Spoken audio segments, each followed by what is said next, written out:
असम, अल्लामा अब्दुल रहमान जामी रहमतुल्लाह अलैह ने अपनी किताब नफातुल उन्स में ये वाकया लिखा, आप भी वली बन सकते हो, विलायत का दरवाजा बंद नहीं हुआ, वली आप भी बन सकते हो। 12 सिफात सुन लो, अपने अंदर पैदा करो, कोशिश करो। अल्लाह पाक की बारगाह में फैजान बंद नहीं होता, बल्कि वो तो ये फरमाता है जो मेरी तरफ चल कर आता है मेरी रहमत उसकी तरफ दौड़ कर जाती है। कोशिश करो ना। अल्लाह फरमाता है जो हमारी राह में कोशिश करते, वल्लदीना जाहदू फीना लनहदियन्नहुम सुबुलना, जो हमारी राह में कोशिश करते हैं हम उसके लिए रास्ते पैदा कर देते हैं। और सैयदना इमाम जाफर सादिक अला जद्दी वाले सलाम फरमाते हैं अल्लाह तक पहुंचने के इतने ज्यादा रास्ते हैं, जमीन पर जितने बिखरे हुए जर्रात है उससे ज्यादा अल्लाह तक पहुंचने के रास्ते मौजूद हैं।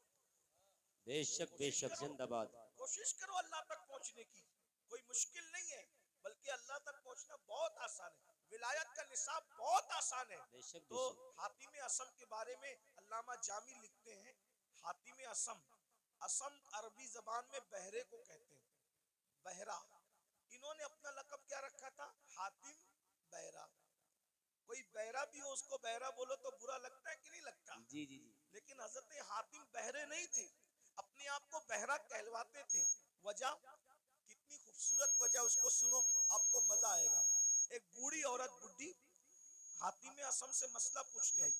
उनको उस वक्त तक असम नहीं कहते थे, हातिम कहते थे।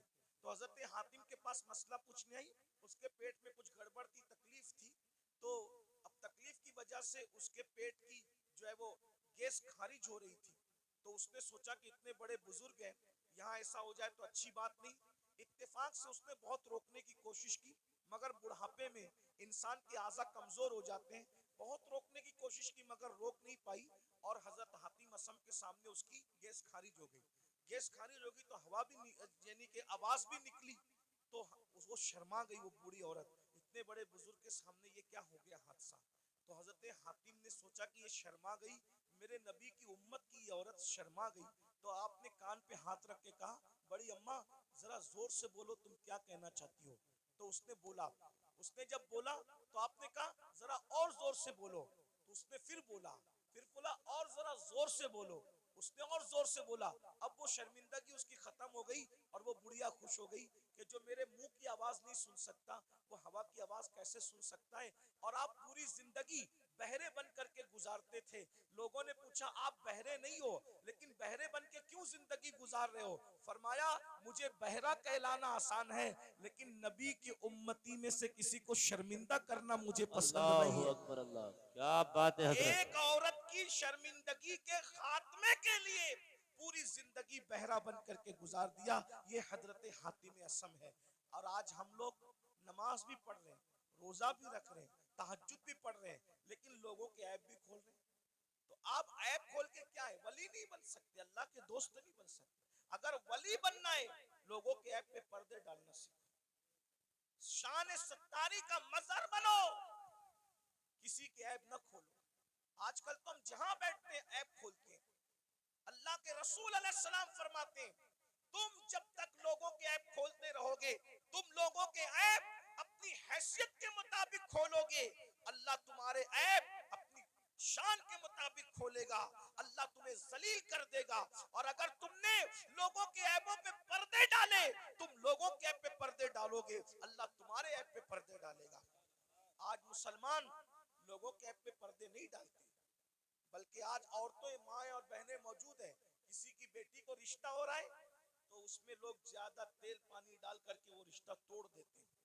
किसी के बेटे का रिश्ता हो रहा है, वो रिश्ता तोड़ देते हैं। ऐप पे पर्दे डालने की बजाय लोग ऐप जोई करते हैं। तो दो सिफत, नंबर दो सिफत गफ्फारी, गफ्फार कहते हैं माफ करने वाले को। सिफत गफ्फारी का मजहर होता है, यानी जो वली होगा वो अपनी जात के लिए कभी झगड़ा नहीं करेगा। वली अपनी जात के लिए कभी झगड़ा नहीं करेगा, क्योंकि जात के लिए झगड़ा करना ये कुत्तों का काम है। जात के लिए झगड़ा करना कुत्तों का काम है, अपनी जात के लिए वली कभी नहीं लड़ता। अब आपसे पूछता हूँ, आज हम अपनी जातियात के लिए कितना लड़ते हैं? कितना लड़ते हैं? बाइक टकरा गई, झगड़ा हो गया। पानी मुझे पहले नहीं दिया, झगड़ा हो गया। शादी में खाना खाने मुझे पहले नहीं बिठाया, झगड़ा हो गया। बोलो आज हम अपनी जात के लिए लड़ रहे हैं, इसका मतलब हम अल्लाह के वली कब बनेंगे? जात के लिए जो लड़े वो कुत्ते की सिफत रखता है, वो वली की सिफत नहीं रखता। अब आप देख लीजिए कितने लोग हैं जो जात के लिए लड़ते फिरते हैं। अल्लाह अकबर। एक वाक्य इस पर भी सुन लें कि एक बुजुर्ग के पास एक मुरीद आया और वो मुरीद आकर के कहता है, हजरत आप मुझे इस्म आजम सिखा दें। अगर आपने मुझे इस्म आजम सिखा दिया तो मैं उस इस्म आजम के जरिए से बहुत काम लूंगा। इस्म आजम क्या है उसको सुन लें। इस्म आजम कहते हैं उस अल्लाह के उस नाम को अगर मुर्दे पे पढ़ दो तो मुर्दा जिंदा हो जाए, जिंदे को पढ़ के घूर दो तो जिंदा मर जाए। इस्म आजम की बड़ी बरकत है। फरिश्ते पढ़ते पढ़ते पलक के झपकते आसमान पे जाते हैं और आसमान से जमीन पे आते हैं। तो चूंकि इस्म आजम बहुत बड़ी चीज है, सूफिया ने इसको छुपा रखा है, अल्लाह ने भी इसको छुपा रखा है, ये सबको नहीं बताया जाता। जो उसका हकदार होता है उसी के दिल पर इल्का किया जाता है। तो मुरीद अपने पीर से कहता है इस्म आजम सिखा दे। पीर साहब वाकई पीर साहब थे। उन्होंने कहा बेटा सुबह से शाम तक तुम बाजार में जाकर के बैठो, इंशाअल्लाह शाम को देखेंगे तुम्हें इस्म आजम सिखाना है कि नहीं सिखाना है। वो सुबह से शाम तक बाजार में बैठे तो क्या देखा, बाजार में बहुत करप्शन हो रहा है, खूब जुल्म हो रहा है, कोई किसी का पुरसान हाल नहीं है। सुबह से लेके शाम तक एक दूसरे पे जुल्म हो रहा है। वो बार बार हाथ मारते थे अपनी रान पर, मुर्शिद ने अच्छा नहीं किया, पीर साहब ने अच्छा नहीं किया, काश के मुझे इसमें आजम सिखा देते तो अभी ये जुल्म करने वालों को घूर देता, मार डालता, तबाह कर देता, बर्बाद कर देता। सुबह से शाम तक यही होता रहा। लेकिन शाम के वक्त जो है बहुत खतरनाक मंजर देखा। मंजर ये देखा 80 साल के एक बड़े मियाँ, एक बुढ़ा 80 साल का, वो अपने सर पर लकड़ियों का गट्टा रख करके लाया जंगल से और ला करके जैसी कहा लकड़ियां ले लो भाई, लकड़ियां ले लो। 80 साल के बड़े मियाँ लकड़ी बेच रहे थे।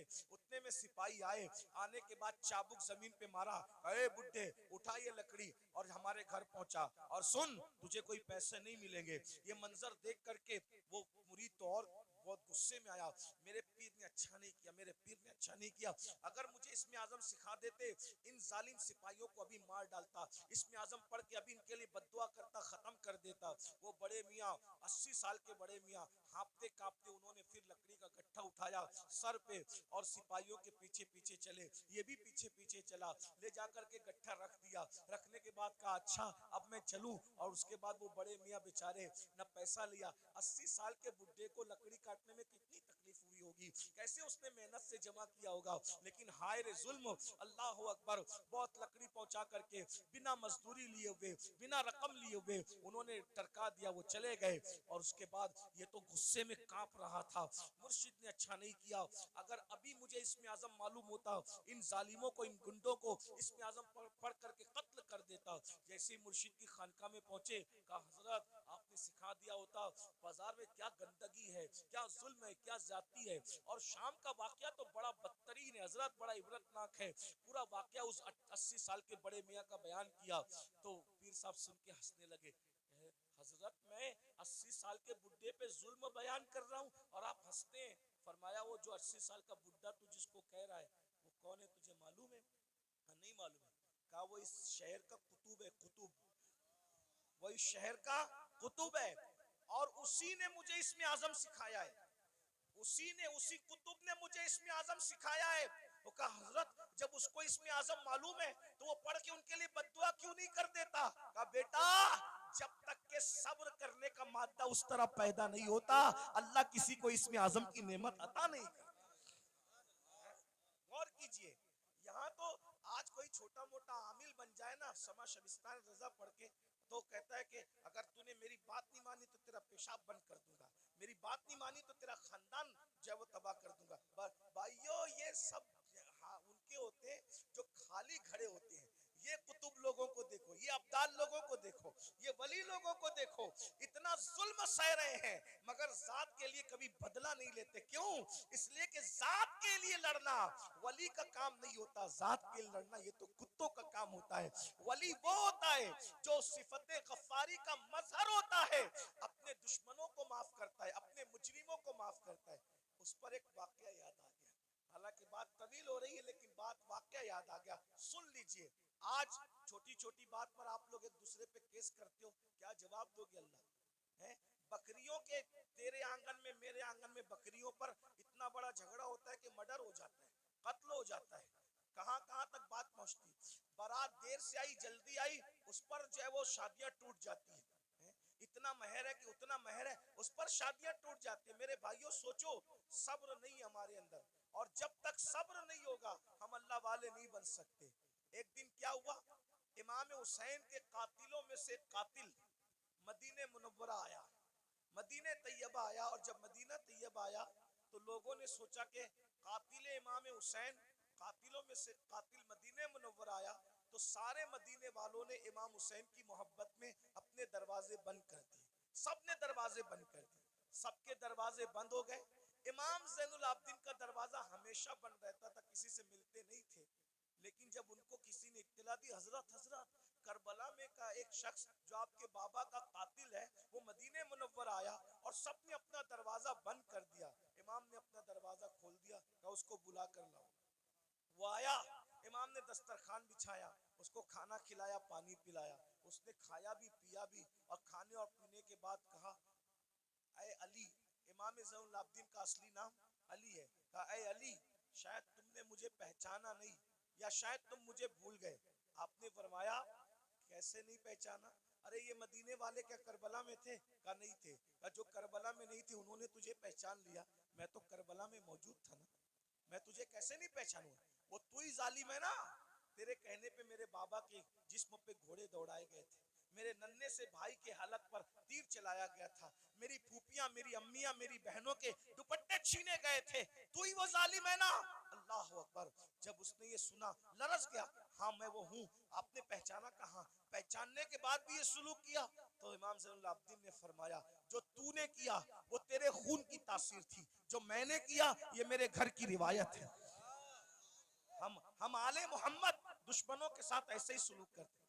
अगर करबला वालों से मोहब्बत है, बताओ बाप के दुश्मन के साथ, बाप के कातिल के साथ इमाम ज़ैनुल आबिदीन ने क्या सुलूक किया। और हम अपने समधियों के साथ क्या सुलूक करते हैं, अपने भाइयों के साथ क्या सुलूक करते हैं, अपने पड़ोसियों के साथ क्या सुलूक करते हैं, अपने रिश्तेदारों के साथ क्या सुलूक करते हैं। भाई एक मुंह किसी को अच्छा नहीं कहते, जबकि अल्लाह के रसूल अलैहि सलाम ने फरमाया मुसलमान वो है जिसके हाथ से और उसकी जबान से दूसरे मुसलमान महफूज रहे।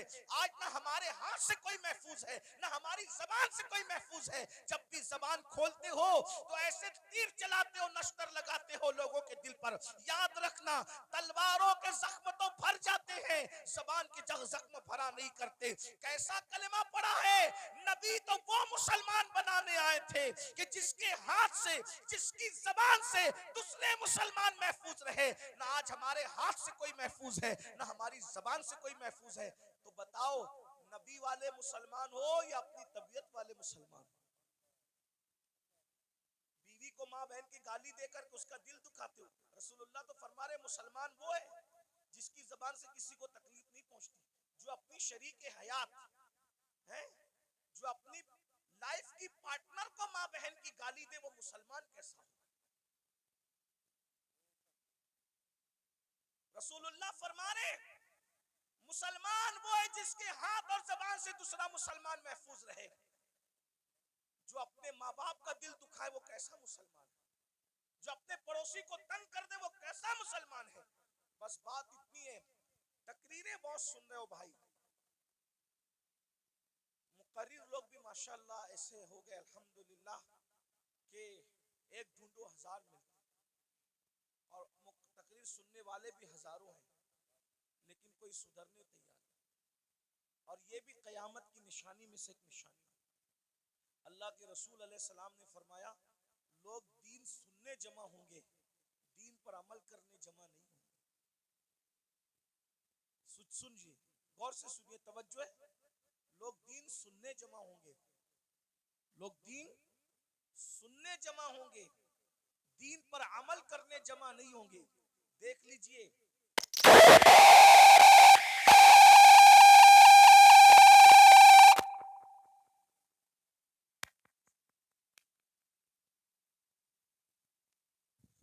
किसी की बच्ची मदरसे में रह गई है, वो रो रही है, उसके माँ बाप जहाँ भी हैं वो अपने बच्चे को जाकर के ले, वो रो रही है, छोटी सी बच्ची।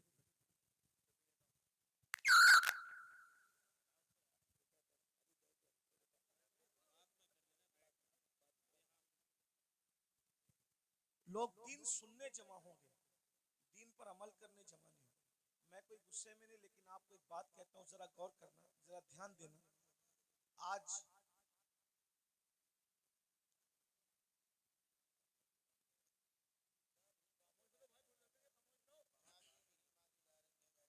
दुरूशी पढ़ने आप सल्लल्लाहु अलैहि वसल्लम, सलातो व सलाम अलैका या रसूल अल्लाह सल्लल्लाहु अलैहि वसल्लम। लोग दीन सुनने जमा होंगे, क़यामत की निशानियों में से एक निशानी है, दीन पर अमल करने जमा नहीं होंगे। अभी देखिए सुबह का वक्त है, कारोबार का वक्त है, संडे भी नहीं है, आज संडे नहीं है ना, वर्किंग डे है ना। लेकिन आपको मैं सलाम करता हूँ, आप लोग आराम छोड़ के, नींद छोड़ के, दुकान छोड़ के, कारोबार छोड़ के आए, क्या सुनने के लिए? दीन सुनने के लिए। लेकिन अगर इनमें किसी को कहा जाए कि वादा करो कि आज के बाद तुम नमाज नहीं छोड़ोगे, तो हाथ नहीं उठेंगे लोगों के। और अगर हाथ उठ भी गए तो वो आज ही ज़ोहर से पहले वादा किया, लेकिन ज़ोहर में नहीं पहुंचेगा। ये हंसने की बात नहीं, ये दुख की बात है।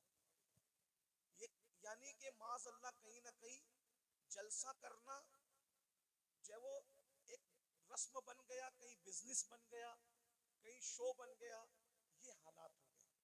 हम अल्लाह को मुंह क्या दिखाएं? अल्लाह को मुंह दिखाना है भाई। अगर जज के सामने कल तारीख हो ना, तो बड़े बड़े लीडरों को रात को नींद नहीं आती कि सुबह अदालत में खड़े होना है जज के सामने।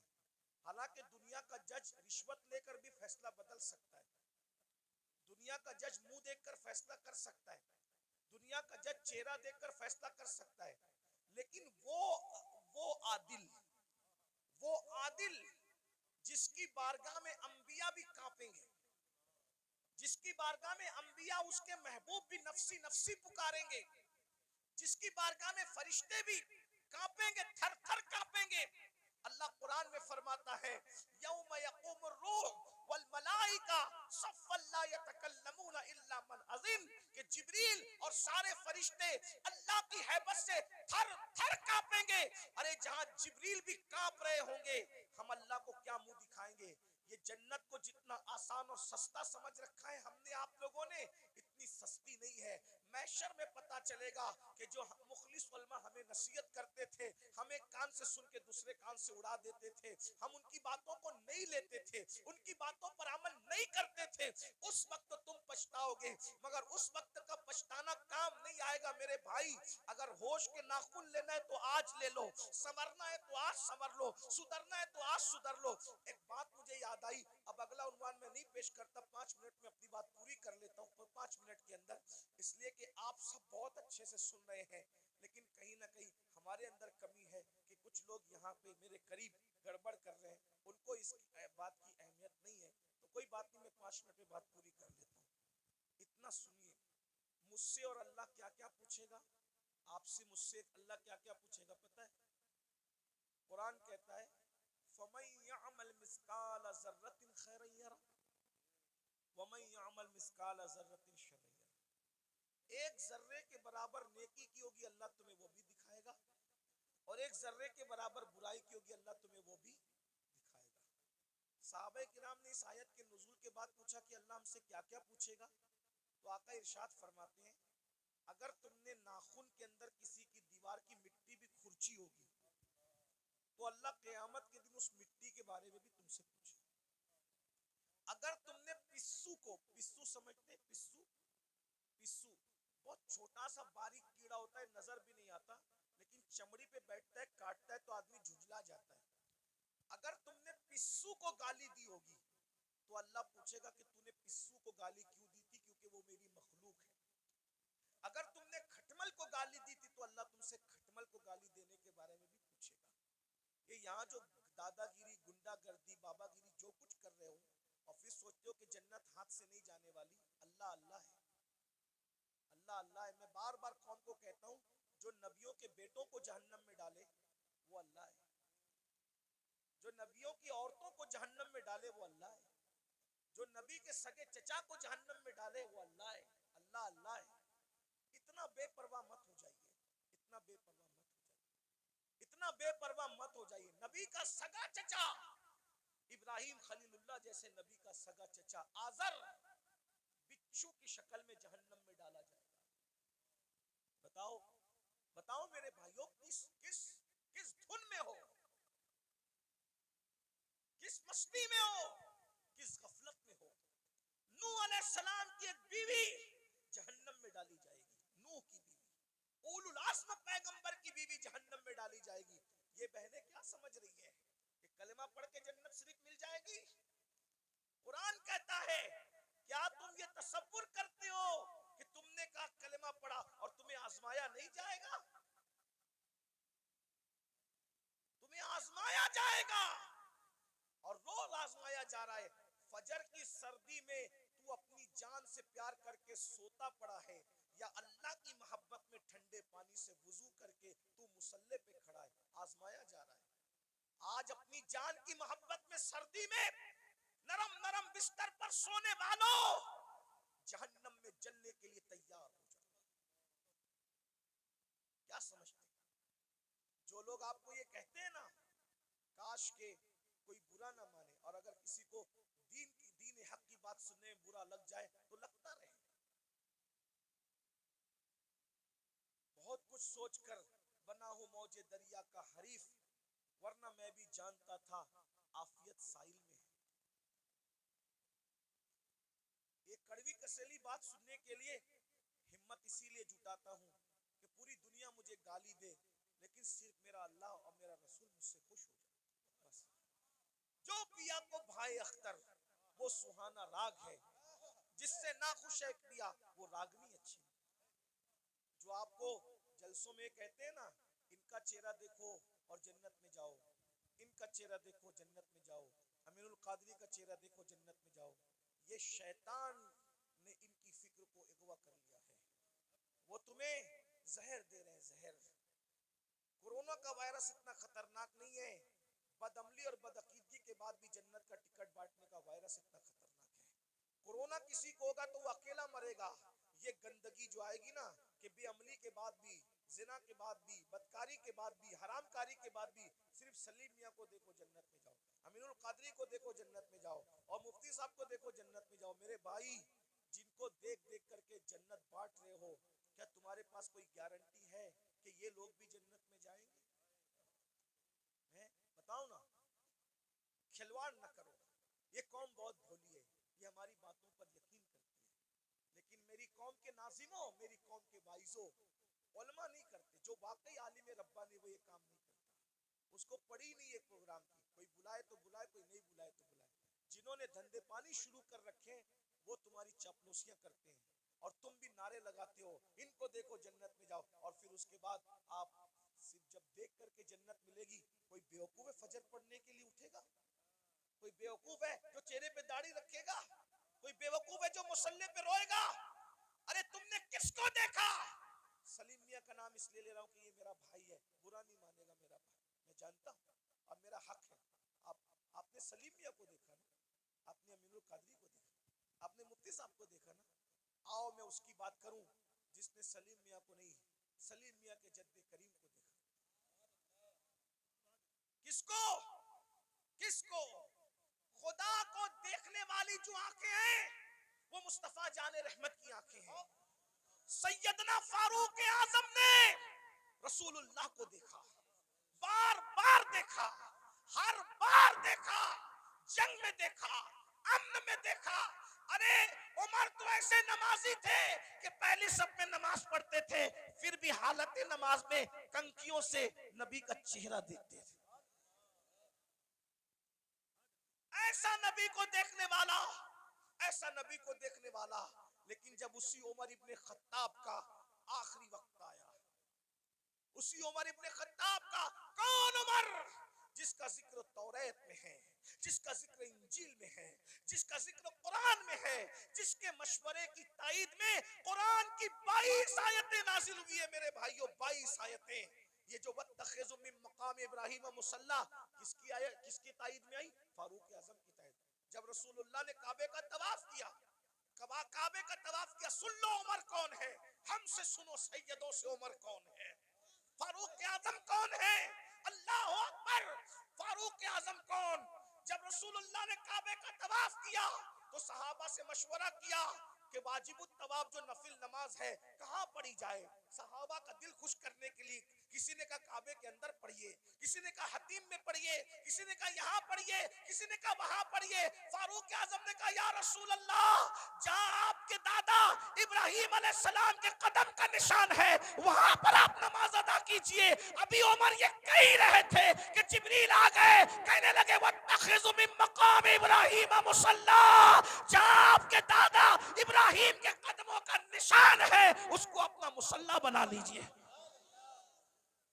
शराब की हुर्मत की बात फारूक आजम के मशवरे की ताईद में, पर्दे की बात फारूक आजम के मशवरे की। और कौन फारूक आजम जिसके बारे में कहा मेरे बाद अगर कोई नबी होता उमर इब्न खत्ताब होता।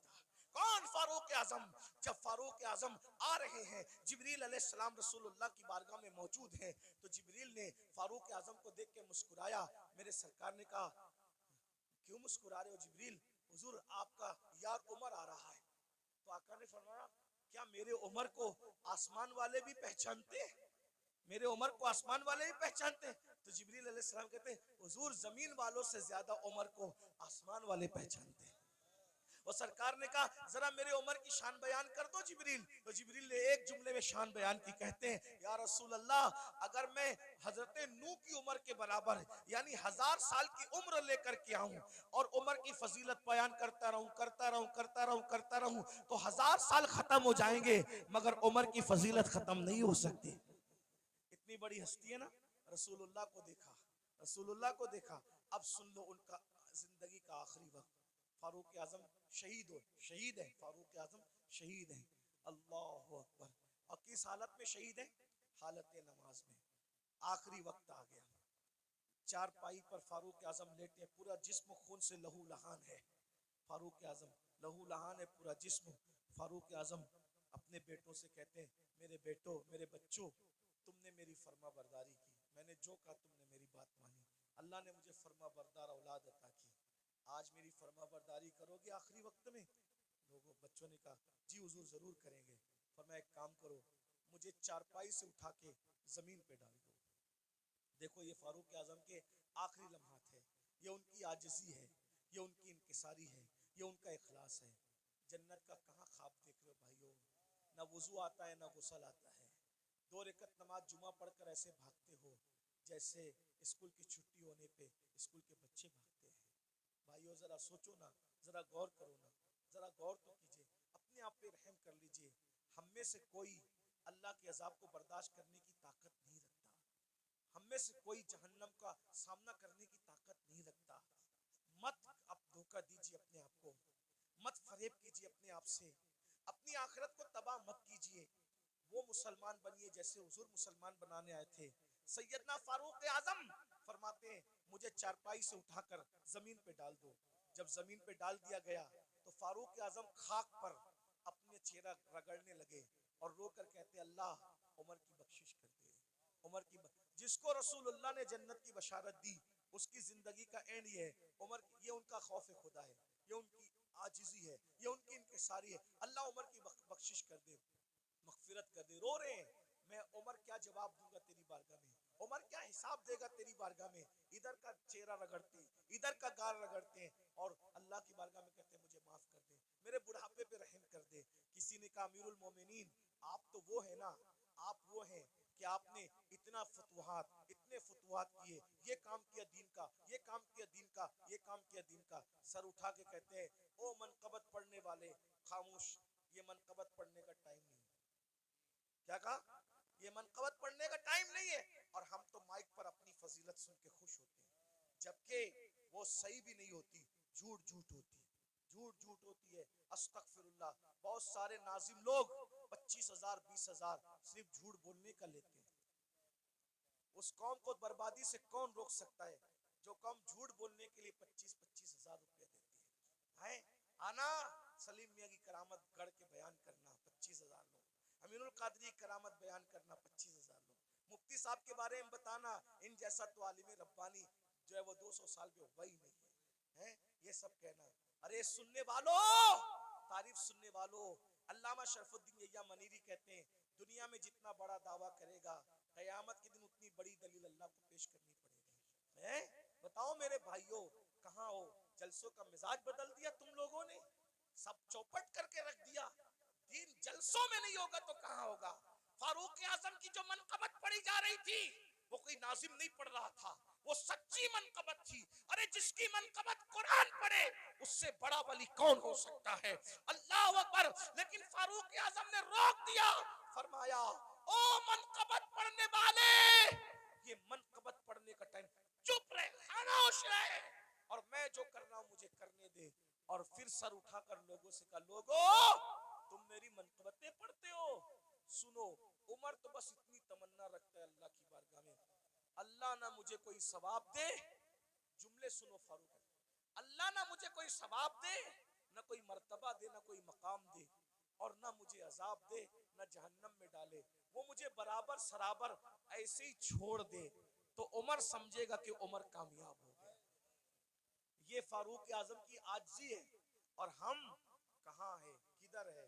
भाइयों तौबा करो, रमजान शरीफ करीब आ रहा है, इरादा करो एक भी रोजा नहीं छोड़ूंगा, सारे रोजे रखूंगा।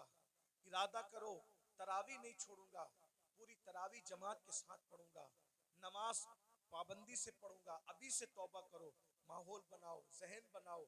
और अगर आप दीन के करीब नहीं आए भाई, ऐसे ही आप आवारा गर्दी करते रहे, हराम लुक्मा खाते रहे, गुनाह करते रहे, फिल्में देखते रहे, किसी का कुछ नहीं बिगड़ेगा। आप अपनी आखिरत को बर्बाद करोगे, तबाह करोगे। जब अल्लाह नबी की बीवी को उठा के जहन्नम में डाल सकता है, नूह अलैहिस्सलाम की बीवी की शक्ल में, अगर वो हमें जहन्नम में डालेगा, कौन बचाएगा, कौन रोकेगा? बताइए ना। नूह अलैहिस्सलाम अपनी बीवी को बचाएंगे? बोलो नहीं बचाएंगे, बीवी को नहीं बचाएंगे। क्यों? इसलिए कि नबी जानता है जिसमें अल्लाह की रजा उसमें मेरी रजा है। नबी जानता है जिसमें अल्लाह की रजा उसमें मेरी रजा। इब्राहिम अलैहिस्सलाम अपने चचा को बचाएंगे? नहीं बचाएंगे, जिसमें अल्लाह की रजा उसमें मेरी रजा। गौर कीजिए, ये नहीं कह रहा हूं कि नबी बचा नहीं सकता, नबी जिसको चाहे बचा सकता है, लेकिन हम अल्लाह का जितना अदब करते हैं उससे ज्यादा अदब अल्लाह का अंबिया करते हैं। मौला जो तेरी रजा वो हमारी रजा। ये कुफ्र पर मरे हम इनको नहीं बचाएंगे, तूने मना कर दिया हम नहीं बचाएंगे। हाँ अगर तूने इजाजत दी तो जिनको हम पहचानते भी नहीं है हम उसको बचा लेंगे, उनको बचा ले। नबी साहिब इख्तियार होता है, मजबूर नहीं होता। लेकिन नबी की अल्लाह से मोहब्बत और अल्लाह की बारगाह का अदब ये है कि कोई नबी अल्लाह का कहना नहीं तोड़ेगा। एक आखिरी बात आई, मैं वो बात कहने चला था, फिर बीच में बात आ गई। हम अल्लाह को क्या जवाब? लोग जिना कर रहे हैं, ये नौजवान छोकरे आज के 16-16, 17-17 साल की उम्र में जिना करते हैं, लड़के लड़कों के साथ बदकारियां करते हैं, क्या क्या जुर्म करते हैं, बुराइयां करते हैं। अल्लाह को क्या जवाब दोगे? अल्लाह के सामने बोल पाओगे कि हम जिना करके आए? बोलो अल्लाह के सामने बोल के आओगे हम औरतों के पाप की नजर डाल के? अल्लाह के सामने बोल पाओगे कि हम बदकारी करके? बताओ कुछ बोल पाओगे? नहीं बोल पाओगे। भाई हम जब अपने पीर के सामने नहीं बोल सकते तो अल्लाह के सामने क्या जवाब दें? मेरे इमाम कहते हैं, करीम अपने करम का सदका, लई में बेकद्र को न शर्मा, तू और रजा से हिसाब लेना, रजा भी कोई हिसाब। और कहते हैं सदका प्यारे की हया का, न ले मुझसे हिसाब, बख्श बे पूछे लजाए को लजाना क्या है। बहुत कठिन मंजिल है। हदीस पाक में आता है, अल्लामा इब्ने कसीर ने इस हदीस को लिखा है कि अल्लाह ईसा अलैहिस्सलाम को अपनी अदालत में खड़ा करेगा। किसको? किसको? पहचानते हो ईसा अलैहिस्सलाम को? हमारे नबी से पहले जो नबी आए वो कौन थे? ईसा अलैहिस्सलाम। और ईसा अलैहिस्सलाम कौन है आपको पता है? ये कंवारी मरियम, जिसको किसी मर्द ने हाथ भी नहीं लगाया, अल्लाह ने बिन बाप का कंवारी बतुल मरियम से ईसा अलैहिस्सलाम को पैदा किया। सुभान अल्लाह। अल्लाह ने इनको झूले में बोलने की ताकत अता की। ये कलेमतुल्लाह है, रूहुल्लाह है। इनको जब सूली देने की साजिश की गई तो अल्लाह ने इनको आसमानों पे उठा लिया। अब ध्यान देना, जब ये आसमानों पे उठा लिए गए तो इनके मानने वालों ने इनको कहा कि ईसा खुदा का बेटा था और मरियम खुदा की बीवी थी। माज़अल्लाह, अल्लाह का कोई बेटा नहीं है, अल्लाह की कोई बीवी। लेकिन उनके मानने वालों ने ये गंदगी फैला दी। तो अल्लाह उन मानने वालों ने जो गंदगी फैलाई ना, उस गंदगी के खात्मे के लिए, यानी अल्लाह हजरत ईसा से हिसाब लेने के लिए नहीं, तवज्जो, अल्लाह जानता है कि ईसा पाक है, मासूम है, उन्होंने कोई कसूर नहीं किया, लेकिन मैदान महशर में ईसाइयों को, क्रिश्चियन को रुस्वा करने के लिए, ईसाइयों को रुस्वा करने के लिए अल्लाह हजरत ईसा को अपनी अदालत में खड़ा करेगा, और अपनी अदालत में खड़ा करके अल्लाह पूछेगा कि ए ईसा, क्या तुमने इन ईसाइयों को, अपने मानने वालों को ये कहा था कि तुम अल्लाह के बेटे और तुम्हारी माँ अल्लाह की बीवी, तुमने ये बात कही थी? एक अल्लाह कौन सा सवाल करेगा? एक, हालांकि वो खुद बयान कर चुका कुरान में कि ईसा ने ऐसी कोई बात अलैहिस्सलाम नहीं कही, बयान हो गया सब, लेकिन वहां ईसाइयों को रुस्वा करने के लिए और शान ईसा को बताने के लिए कि ईसा अलैहिस्सलाम का दामन इस गंदगी से पाक है, अल्लाह पूछेगा तुमने ये बात कही थी ईसा? एक सवाल, अल्लाह सिर्फ एक सवाल करेगा ईसा जैसे पैगंबर से, उस मासूम से। तो मेरे आका की हदीस है, इसी एक सवाल पर ईसा अल्लाह से इतना डर जाएंगे कि उनके हर बाल से खून की फुहार निकलेगी, हर बाल से खून की फुहार। अल्लाह ने मुझसे सवाल कर दिया, मैं जवाब क्या दूं? अब बताएं, जब मासूम से अल्लाह सवाल करे तो उनके बाल बाल से खून की फुहार निकलेगी। पूरी जिंदगी हमने नमाज नहीं पढ़ी, अल्लाह पूछेगा तूने नमाज क्यों नहीं पढ़ी थी? क्या जवाब हो है? क्या जवाब? रात के 3-3 बजे तक गंदी फिल्में देखते थे, क्या जवाब होगा? दोस्ती लड़कों से इसलिए करते थे कि उनके साथ बदकारी करें, हैं? कौमे लूत का अमल करें। आका फरमाते हैं, जे कौमे लूत का अमल करने वाले लोग जिस बस्ती में रहते हैं, बस्ती वालों को मालूम है, मना नहीं करते, अल्लाह उस बस्ती पर एक दिन में 36 मरतबा लानत नाजिल करता है। कौमे लूत का अमल करने वाला कहीं भी मरेगा, वो अपनी कब्र में नहीं रह सकता, फरिश्ते उसको उठा के ले जाके वहां फेंक देते जहां कौमे लूत पे अजाब आया था। भाइयों, अपनी आखिर ये दुनिया है। एक गालिब ने इसीलिए कहा था, डुबाया मुझको होने ने, न मैं होता तो क्या होता। सारा तो होने का झगड़ा है, इसलिए अब दुनिया में आ गए हो, सुधरो, तौबा करो, अल्लाह से डरो, अल्लाह के कानून के मुताबिक जिंदगी गुजारो। अल्लाह हम सबको तौफीक अता फरमाए। और आप सबको ये बात देखो, किसी भी जलसे में जाओ, चाहे मैं आऊं, चाहे कोई भी आलिम आए, कोई पीर आए, ये जो आप लोगों के अंदर ये आदत पड़ गई ना सेल्फी की, ऐसे धक्का दे करके कहते हो वो करो, अदब कहाँ गया? मेरा अदब मत करो, मैं तो कोई काबिल ही नहीं, मेरी अपनी बात नहीं कर रहा, लेकिन जो अल्लाह वालों को ऐसे कोनी मार करके ऐसे सेल्फी ले रहे हो, इस सेल्फी से क्या होगा? पहले के लोग, इन बूढ़ों से पूछो, अल्लाह वालों से मिलते थे तो दुआ कराते थे, दुआ करा, क्यों? हजारों साल की मेहनत जहां नहीं पहुंचाती, वहां अल्लाह वालों की दुआ पहुंचाती। और आप लोग दुआ नहीं लेते, ये शैतान का दाव है आप लोगों पे कि दुआ से रोकने के लिए तुमको सेल्फी में मुब्तला कर दिया। और आप लोग सेल्फी, मोबाइल, हर जगह मोबाइल, हर जगह मोबाइल, सेल्फी ले, क्या करोगे सेल्फी लेके? क्या फायदा है सेल्फी लेने? मैं अभी हराम और नाजायज की बहस में नहीं पढ़ रहा हूँ, लेकिन इतना कहता हूँ, फायदा क्या? बताइए, क्या कर रहे हो? अल्लाह वालों का अदब करो, अदब सीखो, इनकी अदब की नजर पड़ेगी। वो एक गुलाम था जिसका नाम शमसुद्दीन था, शमसुद्दीन नाम का एक गुलाम था, लड़का था, बगदाद में गुलामी करता था बादशाह की। बादशाह ने कहा कि जा और जा करके फुला काम कर। तो उसने बादशाह से कहा, आपका अरबी घोड़ा मुझे दे दो तो मैं काम जल्दी से निपटा के आ जाऊं। तो जैसे ही अरबी घोड़े पे चला तो देखा एक चबूतरे पे, ओटे पे 3 वली बैठे। एक वली का नाम है हमारे मुर्शिद शेखुशयूख, शेखुशयूख शेख शहाबुद्दीन उमर सुहरवर्दी। एक वली है शेख नजमुद्दीन कुबरा। एक वली है हमारे मुर्शिद कुतुबुल अफ्ताब सैयदी कुतुबुद्दीन बख्तियार काकी। तीनों बैठे। वो लड़का था शमसुद्दीन नाम का, देखा वली लोग नीचे बैठे, मैं ऊपर घोड़े पे, फौरन नीचे उतर गया, जूते हाथ में लिया। जितनी देर तक वो वली लोग नजर आए, घोड़े पे नहीं बैठा, उनके अदब में झुक के सलाम किया, आगे बढ़ा। सरकार कुतुबुद्दीन बख्तियार काकी की जबान से दुआ निकल गई, वो देखो दिल्ली का बादशाह जा रहा है। क्या कहा? वो देखो दिल्ली का बादशाह जा रहा है। किसी ने लुकमा दी, हजरत वो दिल्ली का बादशाह नहीं, वो मैं पहचानता, वो लड़का है शमसुद्दीन बादशाह का गुलाम है। कहा जो हमारा अदब करे और वो हमारी जबान से निकल जाए दुआ, फिर अल्लाह उसको रद्द करे, ऐसा नहीं होता। हमने कह दिया दिल्ली का बादशाह, तो जब तक ये मरेगा नहीं तब तक दिल्ली का बादशाह बनेगा नहीं है। उस वक्त तक मौत नहीं आएगी जब तक दिल्ली का और दुनिया ने देखा ख्वाजा कुतुब की जबान से दुआ निकली, अल्लाह ने कैसे पूरी किया। वो गुलाम से आजाद हुआ और दिल्ली का बादशाह बना। उसी बादशाह को दुनिया सैयदी शमसुद्दीन अल्तमश के नाम से जानती है।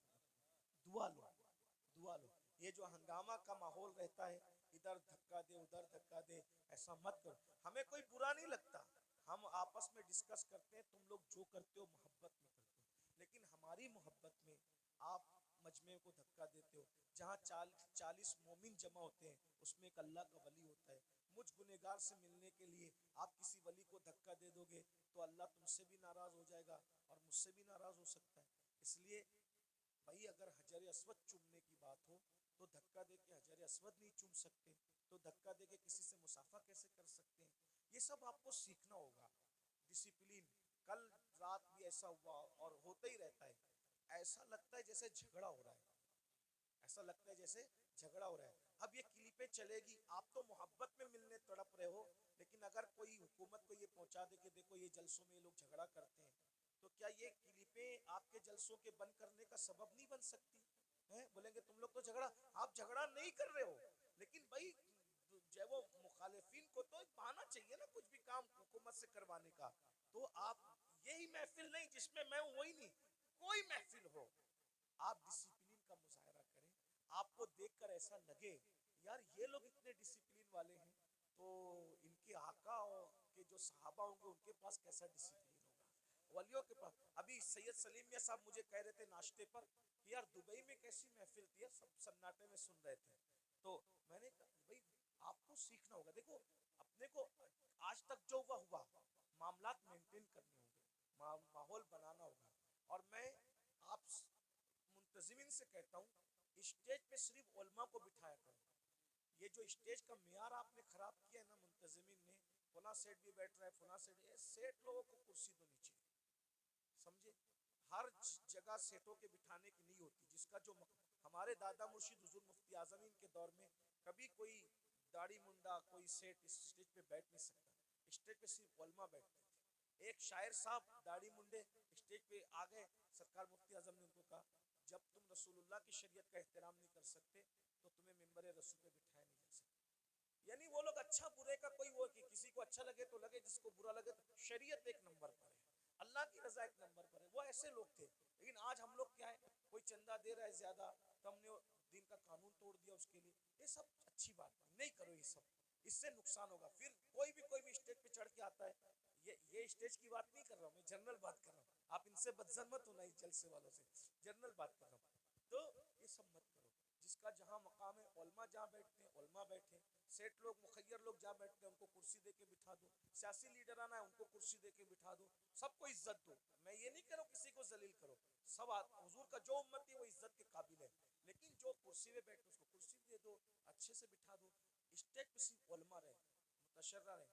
और जो मेरे स्टेज पे बैठे हुए लोग हैं उनसे भी कहता हूँ आप लोग भी फोटो वोटो न खींचो। देखो हमारे बुजुर्गों ने फरमाया कि अगर आलिम दीन अगर जो है वो सुन्नत तर्क करेगा तो पब्लिक फर्ज पढ़ना छोड़ देगी, समझे? आलिम अगर चलते चलते रास्ते से टोपी उतारेगा तो पब्लिक, हाँ वो नहीं कहना चाहता था, सही कहा जी, सही कहा, यही कहा हुजूर मुफ्ती आजम ने, यही कहा। लेकिन कुछ चीजें माइक पे कहने की नहीं होती। आप अल्लाह आपको जज़ाए कर दे, मेरा काम आसान कर दिया। यानी तुम टोपी उतार के सर नंगा करोगे, लोग अपना पूरा वजूद बगैर कपड़े का कर लेंगे, इसका ख्याल करें। तो ये मेरे भाई भी कुछ जो नौजवान हमारे जूनियर उलमा है ना, मैं उनसे माफी मांगते हुए कहता हूँ ये लोग भी सेल्फी लेने लगते हैं। आप लोग तो आपको देख के नीचे वाले भी लेंगे, है ना? तो मैं आपको ये नहीं कह रहा हूँ कि मैं कोई फतवा देने आया, कोई साहिब फतवा आदमी नहीं हूँ, लेकिन कम से कम महफिल के तकद्दुस का ख्याल करें। और हम जो करेंगे हमारी कौम भी वो करेगी।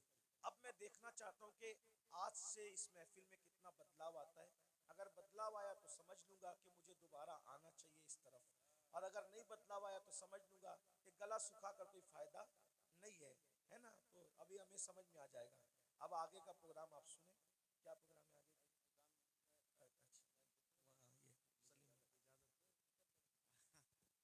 अस्सलाम वालेकुम वरहमतुल्लाहि वबरकात। अल्लाह तबारक व तआला